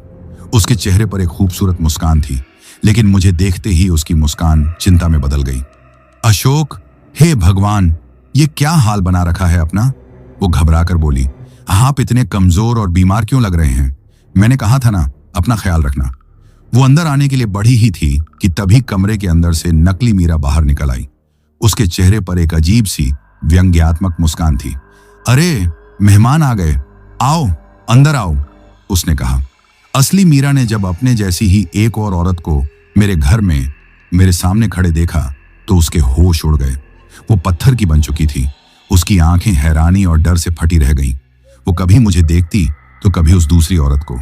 अशोक, ये कौन है? असली मीरा ने कांपती हुई आवाज में पूछा। इससे पहले कि मैं कुछ कह पाता, नकली मीरा बोली, मैं इसकी पत्नी हूं मीरा, पर तुम कौन हो और हूबहू मेरे जैसी क्यों दिखती हो? असली मीरा गुस्से और हैरानी से चिल्लाई, तुम मीरा हो? मैं मीरा हूं, अशोक की पत्नी। तुम कौन होती हो मेरे घर में घुसने वाली? तुम्हारा घर? नकली मीरा जोर से हंसी। यह मेरा घर है और यह मेरा पति है। तुम कोई बहरूपियां लगती हो जो मेरे घर पर कब्जा करने आई है। निकल जाओ यहां से। तुम मुझे निकलने के लिए कह रही हो? असली मीरा का चेहरा गुस्से से लाल हो गया। वो दोनों एक दूसरे को खाने वाली नजरों से घूर रही थी। फिर वे दोनों मेरी तरफ मुड़ी। अशोक, चुप क्यों हो? बताओ इसे कि मैं तुम्हारी पत्नी हूं। कहो इसे कि दफा हो जाए यहां से, असली मीरा ने लगभग रोते हुए कहा। नकली मीरा ने मेरा हाथ पकड़ लिया। उसका स्पर्श बर्फीला था। बोलो अशोक, बोलो कि तुम सिर्फ मेरे हो। ये औरत झूठ बोल रही है। मैं दोनों के बीच में फंस गया था। एक तरफ मेरी जिंदगी थी और दूसरी तरफ मेरी मौत। मैं जानता था कि अगर मैंने गलत शब्द बोला तो मेरी असली मीरा एक पल भी जिंदा नहीं बचेगी। मुझे कुछ करना था, कुछ सोचना था। मेरा दिमाग तेजी से काम करने लगा। मुझे कोई ऐसा सबूत चाहिए था जो सिर्फ मेरी असली मीरा के पास हो। तभी मुझे याद आया, मीरा की माँ ने उसे बचपन में एक छोटी सी गुटखे के आकार की हनुमान चालीसा दी थी। वो उसे हमेशा अपने पर्स में रखती थी। वो कहती थी कि यह उसे हर बुरी नजर से बचाएगी। यह बात सिर्फ मैं और मीरा जानते थे। मैंने अपनी सारी हिम्मत बटोरी। मैंने नकली मीरा के हाथ से अपना हाथ छुड़ाया और एक कदम पीछे हट गया। मैंने दोनों की तरफ देखकर कहा, ठीक है, मैं बताता हूं कि मेरी असली पत्नी कौन है। मैंने असली मीरा की तरफ देखकर कहा, मेरी मीरा जब भी घर से बाहर जाती है वो अपनी माँ की दी हुई एक चीज हमेशा अपने साथ रखती है, एक छोटी सी हनुमान चालीसा जो उसके पर्स में रहती है। अगर तुम मेरी असली मीरा हो तो वो मुझे दिखाओ। मेरी बात सुनकर असली मीरा हैरान रह गई। उसे समझ नहीं आ रहा था कि मैं अचानक यह अजीब सी मांग क्यों कर रहा हूं। लेकिन नकली मीरा का चेहरा गुस्से और घबराहट से सफेद पड़ गया। उसे समझ नहीं आया कि मैं किस चीज की बात कर रहा हूं। ये तुम क्या बकवास कर रहे हो अशोक? नकली मीरा ने हकलाते हुए कहा, ऐसी कोई चीज नहीं है। असली मीरा ने मेरी आंखों में डर और एक छुपी हुई विनती देखी। वो समझ गई कि कुछ बहुत गड़बड़ है। उसने बिना कोई सवाल किए झट से अपना पर्स खोला और उसमें से वो पुरानी हल्के पीले पन्नों वाली छोटी सी हनुमान चालीसा की किताब निकाली। तुम इसकी बात कर रहे हो? उसने किताब मेरी तरफ बढ़ाते हुए कहा। जैसे ही वो किताब हवा में आई, नकली मीरा के मुंह से एक दिल दहला देने वाली चीख निकल पड़ी, जैसे किसी ने उस पर तेजाब फेंक दिया हो। वो दर्द से छटपटाने लगी। नहीं, इसे दूर करो इसे मुझसे, वो चिल्ला रही थी। उसका सुंदर मीरा जैसा चेहरा अब पिघलने लगा था। उसकी त्वचा गल कर गिरने लगी और उसके नीचे से बिरसा का वही भयानक विकृत चेहरा बाहर आने लगा। उसकी आंखें आग के गोलों की तरह जल रही थीं। कमरा एक बार फिर उसी भयानक बदबू से भर गया। असली मीरा अपनी आंखों के सामने यह रूपांतरण देखकर डर के मारे चीख पड़ी और बेहोश होने ही वाली थी कि मैंने उसे पकड़ लिया। इसे मैं नहीं छोड़ूंगी, चुड़ैल अपनी असली कई आवाजों वाली ध्वनि में दहाड़ी। उसने हम पर हमला करने के लिए अपना लंबा नाखूनों वाला हाथ आगे बढ़ाया। लेकिन जैसे ही उसका हाथ हनुमान चालीसा की किताब की दिशा में आया, वो और जोर से चीखी। किताब से जैसे एक अदृश्य तेज रोशनी निकल रही थी जो उसे जला रही थी। वो उस शक्ति को बर्दाश्त नहीं कर पाई। एक जोरदार धमाके जैसी आवाज हुई। कमरे की खिड़की के शीशे टूटकर बिखर गए। चुड़ैल एक काले धुएं के बादल में बदली और उसी टूटी हुई खिड़की से बाहर निकल गई। कमरा फिर से शांत हो गया, लेकिन हवा में अभी भी खौफ और जलने की गंध तैर रही थी। मैं और मीरा एक दूसरे से लिपटकर कांप रहे थे। हम बच गए थे, लेकिन हम जानते थे कि यह लड़ाई अभी खत्म नहीं हुई है। वो वापस आएगी और इस बार वो पहले से कहीं ज्यादा गुस्से और नफरत के साथ आएगी। कमरे में टूटे हुए कांच और खौफ की एक मोटी चादर बिछी हुई थी। मैं और मीरा एक दूसरे से लिपटकर अभी भी कांप रहे थे। हमारा दुश्मन अदृश्य हो गया था, लेकिन उसका एहसास कमरे के हर झर्रे में मौजूद था। मीरा के आंसू रुक नहीं रहे थे। वो मेरे सीने में अपना चेहरा छिपाकर सिसक रही थी। मैंने उसे हिम्मत देने की कोशिश की, लेकिन मैं खुद अंदर से टूटा हुआ था। अशोक, ये सब क्या था? उसने कांपती हुई आवाज में पूछा। वो औरत कौन थी? और वो मेरा चेहरा लेकर अब छिपाने के लिए कुछ नहीं बचा था। मैंने एक गहरी सांस ली और उसे सब कुछ बताना शुरू किया।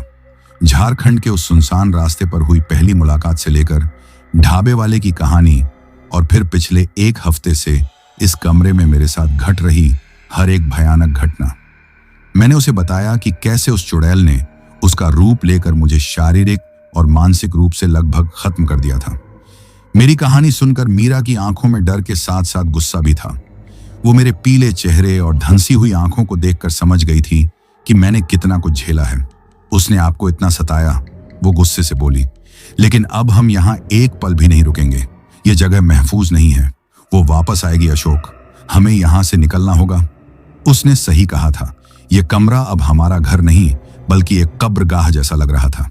लेकिन हम जाएं कहाँ? इस अनजान शहर में हमारा कोई नहीं था। तभी मुझे अपने दोस्त समीर का ख्याल आया।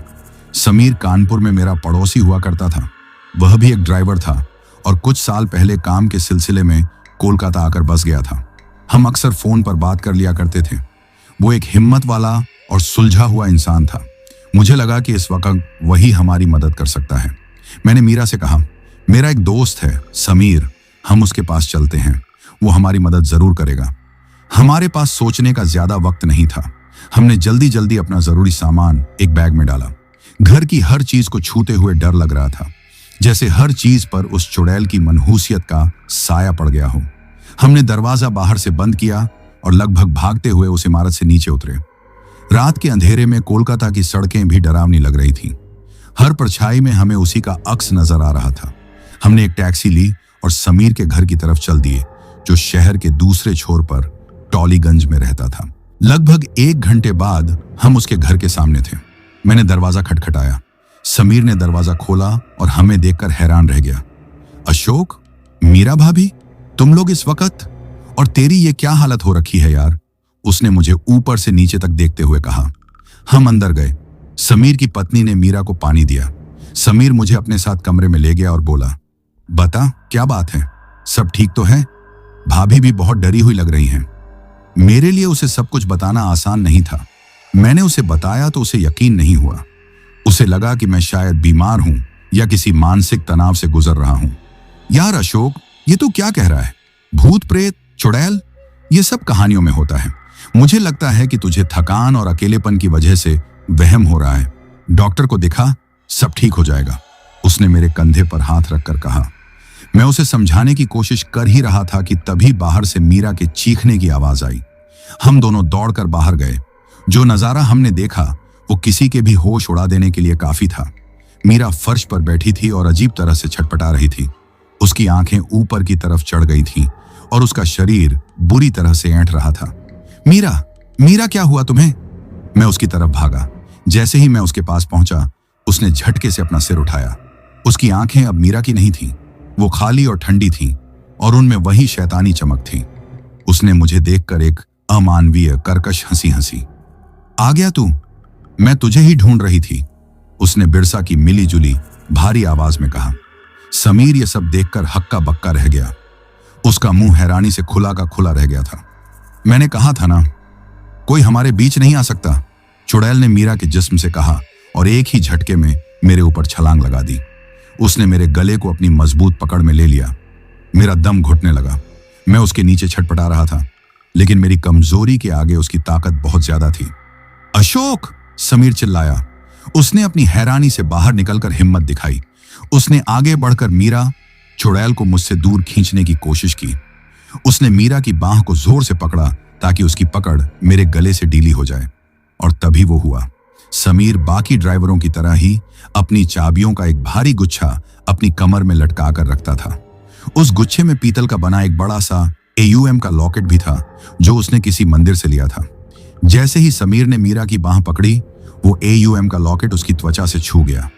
छूते ही ऐसा लगा जैसे किसी ने गर्म लोहे की छड़ लगा दी हो। चुड़ैल के मुंह से एक दिल दहला देने वाली दर्दनाक चीख निकली। वो चीख इतनी तेज थी कि हम सबके कान सुन्न हो गए। उसने तुरंत मेरी गर्दन छोड़ दी और अपनी बांह को ऐसे झटकने लगी जैसे उस पर आग लग गई हो। जिस जगह पर वो AUM का लॉकेट छुआ था, वहां उसकी त्वचा पर एक काले जलने का निशान बन गया था, जिसमें से धुआं निकल रहा था। नहीं, वो दर्द से चिल्लाई और पीछे की तरफ गिर गई। मीरा का शरीर जमीन पर बुरी तरह से तड़पने लगा। एक पल के लिए हमें मीरा का चेहरा दिखता और दूसरे ही पल बिरसा का भयानक चेहरा, जैसे दो आत्माएं एक ही जिस्म के लिए लड़ रही हों। फिर एक आखिरी भयानक चीख के साथ एक काला साया मीरा के शरीर से निकला और हवा में गायब हो गया। मीरा का शरीर शांत होकर जमीन पर बेहोश गिर पड़ा। कमरे में मौत जैसी खामोशी छा गई। समीर का चेहरा डर से सफेद पड़ चुका था। अब उसे मेरी हर बात पर यकीन हो गया था। मैंने दौड़कर मीरा को उठाया और उसे सोफे पर लिटाया। उसके चेहरे पर अभी भी दर्द के भाव थे। समीर मेरे पास आया और कांपती हुई आवाज में बोला, यार अशोक, ये तो सच है। वो सच में एक चुड़ैल है और वो भाभी के जिस्म पर कब्जा कर सकती है। हाँ समीर, मैंने रोते हुए कहा, वो उसे नहीं छोड़ेगी, वो उसे मार डालेगी। नहीं, समीर ने दृढ़ता से कहा, हम ऐसा नहीं होने देंगे। अब मुझे समझ में आया कि यह मामला किसी डॉक्टर के बस का नहीं है। हमें किसी और की मदद लेनी होगी। किसकी मदद? मैंने बेबसी से पूछा। समीर कुछ देर सोचता रहा, फिर बोला, मैंने ड्राइवरों से सुना है, बंगाल के देहाती इलाकों में कुछ लोग होते हैं जिन्हें ओझा कहते हैं। वो इन बुरी आत्माओं और काले जादू से निपटना जानते हैं। मैंने बर्दवान के पास एक गांव के एक बहुत शक्तिशाली ओझा के बारे में सुना है। लोग कहते हैं कि वो किसी भी भूत प्रेत को काबू कर सकता है। हमें उसके पास चलना होगा और अभी निकलना होगा, इससे पहले कि वो शैतान फिर से हमला करे। समीर की बातों से मुझे एक उम्मीद की किरण दिखाई दी। शायद कोई तो था जो हमें इस नर्क से निकाल सकता था। मैंने बेहोश पड़ी मीरा की तरफ देखा। उसका मासूम चेहरा देखकर मेरा दिल और भी ज्यादा दर्द से भर गया। मेरी वजह से वो इस भयानक मुसीबत में फंस गई थी। मैंने फैसला किया कि मैं उसे बचाने के लिए किसी भी हद तक जाऊंगा। हमने बिना कोई समय बर्बाद किए निकलने का फैसला किया, एक नई, अनजानी और शायद आखिरी उम्मीद की तलाश में। बर्दवान के उस रहस्यमयी ओंझा के पास समीर की पुरानी कार बंगाल के देहाती इलाकों की सड़कों पर भागी जा रही थी। मैं पीछे की सीट पर मीरा को अपनी बाहों में संभाले हुए बैठा था। वो जाग तो रही थी, लेकिन एक गहरे सदमे में थी। उसकी आंखें खाली थीं और वो कसकर अपनी मां की दी हुई हनुमान चालीसा को पकड़े हुए थी। समीर ने गाड़ी में ऊंची आवाज में हनुमान चालीसा का पाठ चला रखा था। हम तीनों जानते थे कि हम सिर्फ एक ओंझा के पास नहीं जा रहे थे, हम अपनी जिंदगी की आखिरी लड़ाई लड़ने जा रहे थे। हर गुजरते पल के साथ मेरा दिल डूबता जा रहा था। एक तरफ उम्मीद थी तो दूसरी तरफ एक अनजाना डर कि अगर यह आखिरी कोशिश भी नाकाम हो गई तो क्या होगा। लगभग 3 घंटे के सफर के बाद हम बर्दवान के पास एक छोटे से पिछड़े हुए गांव में पहुंचे। समीर ने लोगों से पूछ पूछ कर हमें गांव के बाहर एक घने बांस के जंगल के पास बनी एक अकेली झोपड़ी तक पहुंचाया। झोपड़ी के पास एक बड़ा सा पुराना बरगद का पेड़ था, जिसकी जड़ें किसी दैत्य के हाथों की तरह जमीन पर फैली हुई थीं। यहीं वो ओंझा रहता था जिसका नाम भैरव बाबा था। हमने झोपड़ी के बाहर आवाज दी। अंदर से एक बूढ़ा, जर्जर शरीर वाला आदमी बाहर निकला। उसकी त्वचा पर हजारों झुर्रियां थीं, लेकिन उसकी आंखें बहुत तेज और भेदने वाली थीं। उसने हमें ऊपर से नीचे तक देखा और उसकी नजरें मीरा पर आकर टिक गईं। आ जाओ, उसने एक भारी गहरी आवाज में कहा। हम अंदर गए। झोपड़ी में अजीब अजीब जड़ी बूटियों और तेलों की गंध फैली हुई थी। दीवारों पर कई तरह के यंत्र और नक्शे बने हुए थे। भैरव बाबा ने हमें बैठने का इशारा किया। समीर ने उसे पूरी कहानी बताई। भैरव बाबा बिना कोई भाव दिए सब कुछ सुनता रहा। जब समीर ने बात खत्म की तो बाबा ने अपनी आंखें बंद कर लीं। कुछ देर तक वो गहरे ध्यान में रहा। जब उसने आंखें खोली तो उसके चेहरे पर चिंता की लकीरें थीं। यह कोई मामूली प्रेत नहीं है, उसने कहा। यह एक अतृप्त आत्मा है। इसे बदला नहीं, साथ चाहिए। इसके मन में गहरा दुख और अकेलापन है, और यही चीज इसे बहुत शक्तिशाली बना रही है। यह तुम्हारे पति अशोक को अपने अकेलेपन की दवा मान चुकी है, उसने मेरी तरफ देखकर कहा। और अब जब इसकी चाहत पूरी नहीं हो रही है तो इसका दुख नफरत में बदल गया है। यह अब या तो तुम्हें अशोक अपने साथ ले जाएगी या तुम्हारी हर प्रिय चीज को तबाह कर देगी। उसने मीरा की तरफ देखा और कहा, इसकी जान सबसे ज्यादा खतरे में है। हम सब घबरा गए। मैंने हाथ जोड़कर कहा, बाबा आप ही हमें बचा सकते हैं, कोई तो रास्ता होगा। भैरव बाबा ने कहा, एक ही रास्ता है, इसे बुलाकर इसके बंधन को काटना होगा। आज रात अमावस की रात है, हमें आज ही यह करना होगा, लेकिन यह बहुत खतरनाक है। तुम्हारी एक भी गलती तुम सबकी जान ले सकती है। हम तैयार थे। उस रात भैरव बाबा ने हमें उसी पुराने बरगद के पेड़ के नीचे बुलाया। उसने जमीन पर चौक और सिंदूर से एक बड़ा सा गोला बनाया और हम तीनों को उसके अंदर बैठने के लिए कहा। उसने हमारे चारों तरफ कीलें गाड़ दी और एक रक्षा मंत्र पढ़कर उस पर धागा बांध दिया। गोले के बीच में एक छोटी सी हवन वेदी जलाई गई। कुछ भी हो जाए, इस गोले से बाहर मत निकलना, बाबा ने हमें चेतावनी दी, और अपने मन को मजबूत रखना, वो तुम्हारे डर से ही ताकत पाएगी। यह कहकर भैरव बाबा गोले के बाहर बैठ गया और अपनी आंखें बंद करके मंत्र पढ़ने लगा। उसकी आवाज धीमी और गंभीर थी। धीरे धीरे माहौल बदलने लगा। हवा एकदम शांत हो गई। झींगुरों की आवाज बंद हो गई। एक मौत जैसा सन्नाटा छा गया। तभी अचानक तेज हवा चलने लगी। बरगद के पेड़ के पत्ते सरसराने लगे। हवन की आग बेतहाशा भड़कने और नाचने लगी। वो आ गई है, बाबा ने आंखें खोले बिना कहा। मैंने और समीर ने डरते डरते चारों तरफ देखा। हमें कोई दिखाई नहीं दिया, लेकिन हमें किसी की मौजूदगी का एहसास हो रहा था। तभी हमें किसी के रोने की आवाज सुनाई दी, वही सिसकियां जो मैंने अपने कमरे में सुनी थी। आवाज पेड़ के पीछे से आ रही थी। भैरव बाबा ने अपने मंत्रों का जाप और तेज कर दिया। वो उसे अपने वश में करने के लिए बुला रहा था। अचानक बरगद के पेड़ के घने अंधेरे से एक साया बाहर निकला। वो बिरसा थी, अपने सबसे भयानक रूप में। उसकी आंखें लाल अंगारों की तरह जल रही थीं और उसका पूरा शरीर एक काले धुएं से घिरा हुआ था। तूने मुझे यहां क्यों बुलाया तांत्रिक? वो अपनी कई आवाजों वाली ध्वनि में गुर्राई। तू मेरा कुछ नहीं बिगाड़ सकता, चली जाओ यहां से। बाबा ने अपनी पूरी शक्ति से चिल्लाकर कहा, इनकी जिंदगी छोड़ दो, तुम्हारी जगह यह संसार नहीं है, वो मेरा है।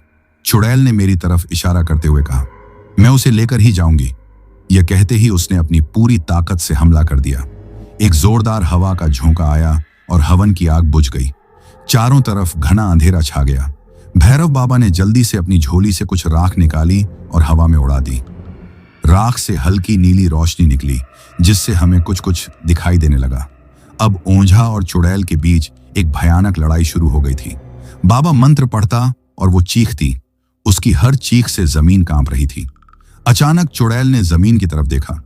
बरगद के पेड़ की मोटी मोटी जड़ें किसी सांप की तरह हरकत करने लगीं और भैरव बाबा के पैरों में लिपट गईं। उसे कसकर जकड़ लिया। बाबा दर्द से चिल्लाया, भागो यहां से, ये मेरे काबू से बाहर है, भागो। लेकिन हम कहां भागते। रक्षा घेरे की कीलें अपने आप उखड़कर हवा में उड़ने लगी।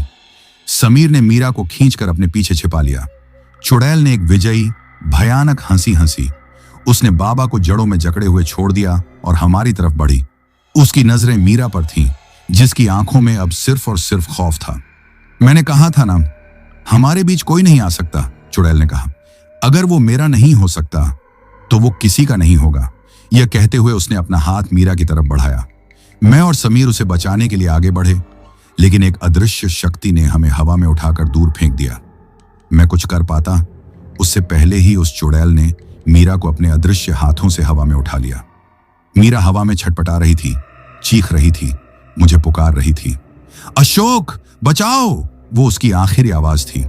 चुड़ैल ने उसे और ऊपर उठाया, लगभग बरगद के पेड़ की ऊंचाई तक, और फिर उसने उसे पूरी शक्ति से नीचे हवन के लिए रखी गई एक बड़ी सी पत्थर की शिला पर पटक दिया। एक दिल दहला देने वाली हड्डी टूटने की क्रैक की आवाज आई और फिर सब शांत हो गया। मीरा का शरीर उस पत्थर पर बेजान पड़ा था। उसकी आंखें खुली हुई थीं और खाली नजरों से आसमान को देख रही थीं। मैं यह दृश्य देखकर जैसे पागल हो गया। मैं चीखा, चिल्लाया, लेकिन मेरी आवाज में दम नहीं था। मेरी दुनिया, मेरी जिंदगी, मेरी मीरा मेरी आंखों के सामने खत्म हो चुकी थी। वो चुड़ैल एक आखिरी बार मेरी तरफ देखकर शैतानी हंसी हंसी और फिर अंधेरे में गायब हो गई। मैं कब बेहोश हो गया मुझे पता नहीं। जब मेरी आंखें खुली तो मैं एक अस्पताल में था। पुलिस ने मुझे और समीर को गांव वालों की मदद से वहां पहुंचाया था। भैरव बाबा का कहीं कोई पता नहीं था। पुलिस को वहां सिर्फ मीरा की लाश और अस्त व्यस्त पड़ा हुआ सामान मिला था। समीर ने पुलिस को सब कुछ बताने की कोशिश की, लेकिन उन्होंने उसे पागल समझकर चुप करा दिया। सारे सबूत मेरे खिलाफ थे।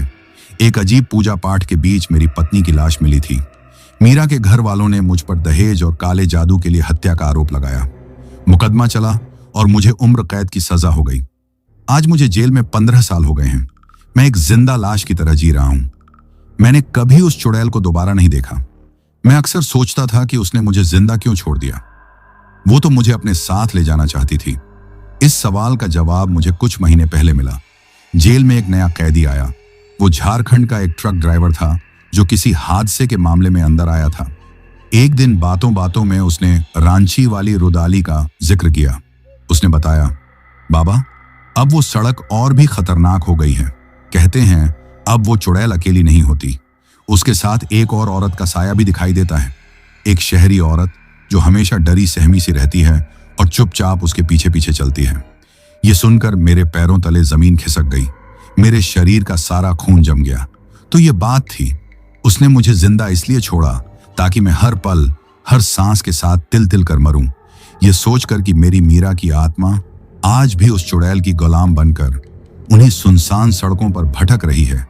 उसने मेरे शरीर को नहीं, मेरी रूह को कैद कर लिया था, एक ऐसी कैद में जिसका दरवाजा कभी नहीं खुलेगा। तो दोस्तों, यह कहानी यही खत्म हुई। अब जिन भाइयों ने अपना नाम वीडियो में कमेंट किया था उनका नाम लेते हैं।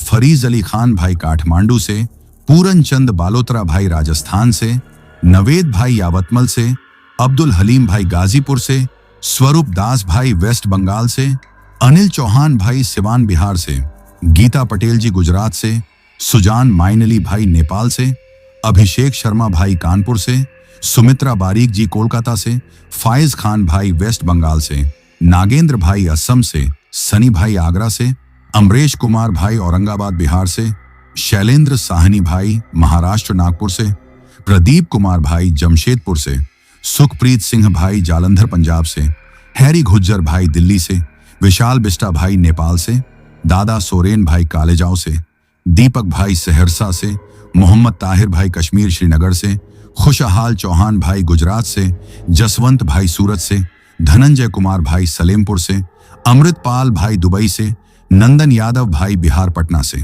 अख्तर हुसैन भाई कश्मीर से, सुदीप भाई नेपाल से, शिवम त्रिपाठी भाई प्रयागराज से, संजय कुमार ठाकुर भाई फरीदाबाद से, लाल बाबू भाई कोलकाता से, राज भाई पुणे से, यूसुफ शाह भाई लाहौर पाकिस्तान से, मजीद भाई मालदीव से, अक्षय चौहान भाई उत्तर प्रदेश से, राहिल भाई वाटवा से, लोकेश भाई अलीगढ़ उत्तर प्रदेश से, अरबाज भाई भोपाल से, ज्योदीप विश्वास भाई कोलकाता से, स्कैरी स्पाइडर भाई असम से, ऋषु मनीषा जी गोपालगंज बिहार से, आर्यन और विशाल भाई बंगलौर से, नितिन भाई दिल्ली से, कबीर भाई जमशेदपुर झारखंड से, कमलेश भाई छत्तीसगढ़ से, मनोहर भाई पाली राजस्थान से, शीजा गिल पाकिस्तान से, हमजा अली भाई सऊदी अरब से, अंकुश कुरवाध्य अमरावती महाराष्ट्र से, दिव्यांग भाई वाघया मुंबई से, रेहान भाई उत्तर प्रदेश वाराणसी से, ओमर फारूक और मारिया फातिमा तेलंगाना वारंगला से, पंकज भाई बहराइच उत्तर प्रदेश से, सतीश पाठक भाई अमरावती से,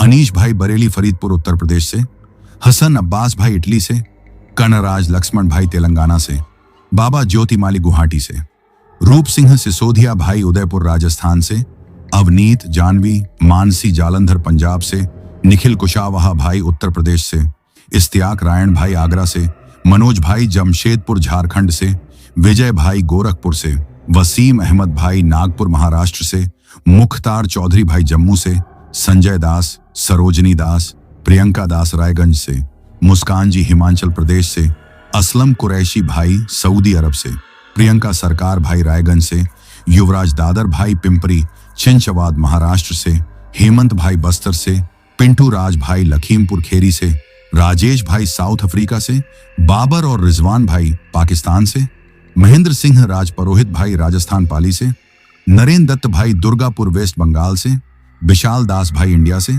सफदार अब्बास भाई रावलपिंडी से, राम कुमार भाई बिहार से, राहुल सालमी भाई भोपाल से, सतीश चाकोले भाई इंडिया से, फुरी शेरपा भाई नेपाल से, कोमल बर्मन भाई बांग्लादेश से, संग्राम सिंह भाई कांगड़ा से, एजाज भाई दिल्ली से, MC बलिहार भाई पंजाब से, दीपेश राय भाई सिक्किम से, नीलम बेंजी लाके विक्टोरिया से, आकाश भाई USA आर्मी से, मोहम्मद उम्र भाई सऊदी अरब से, फिल्लार भाई पंजाब से, घनश्याम भाई एग्रो मशीनरी से, अमित सिंह भाई कंडी झारखंड से। और जिन भाइयों ने अपना नाम कमेंट किया है लेकिन उनका नाम वीडियो में नहीं लिया गया है, तो भाइयों आप लोग टेंशन ना लें, आप लोगों का नाम अगली वीडियो में जरूर लिया जाएगा। और अगर आप लोग भी चाहते हैं कि आपका नाम वीडियो में लिया जाए तो अपना नाम और अपने शहर का नाम वीडियो में कमेंट करें। अगर आपको यह कहानी पसंद आई हो तो वीडियो को लाइक और चैनल को सब्सक्राइब करें ताकि और भी डरावनी कहानियां आप तक पहुंच सकें। कहानी को अंत तक सुनने के लिए दिल से धन्यवाद दोस्तों। आज के लिए बस इतना ही, मिलते हैं जल्द ही कुछ नई कहानियों के साथ। तब तक के लिए अपना ध्यान रखिए।